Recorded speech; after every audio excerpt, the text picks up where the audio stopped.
The Spice Girls had a message, but in some ways they were still reduced to stereotypes. Female pop stars don't want to fit into neat little boxes anymore, or caravans for that matter. Sorry, I'm so worried you're going to get a vagina shot. Just let me know. Feminism! Marina and the Diamonds, hello. Hello.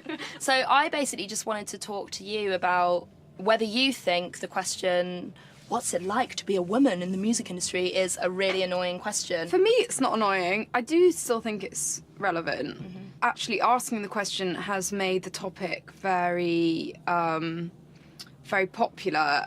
Like, for me personally, there are a lot of things that I think still have to happen for women in music. Marina's latest album, Fruit, was a worldwide success, and it's the first album where she has taken complete creative control. When it came to the Fruit album campaign, from an outsider's perspective, that seemed like it was something very much driven by you. Was that easy for you to do, or was that something that you had to kind of fight, is such a strong word, but fight your label? No, you're absolutely right. And actually, I've never said this before, but it took so much fighting for the album to come out. But I think you just have to explain to people who you are, and sometimes that's hard, especially when you're starting out. Yeah. And you have all these other things to think about. You know, it's only on this third record, actually, that I have been able to do that and feel very calm and confident about it. Prima donna girl, would you do anything for me? Buy a big diamond ring for me. Changing your image or sound can be a risky business for a pop star. Pop that pretty question right now, baby. When you put out Prima Donna Girl, and people began to criticise you and saying you sold out, do you think that was more amplified because you were a woman? I am not sure. However, if it happened to a male artist, I think people would probably just say, "Oh, you're shit now."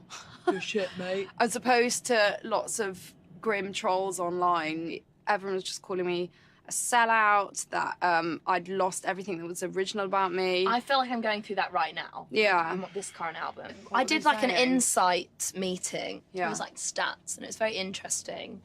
And I found that I think a lot of people find me very intimidating. Really? Yeah, and I'm like, oh God, that's like petrifying. How did they find that out?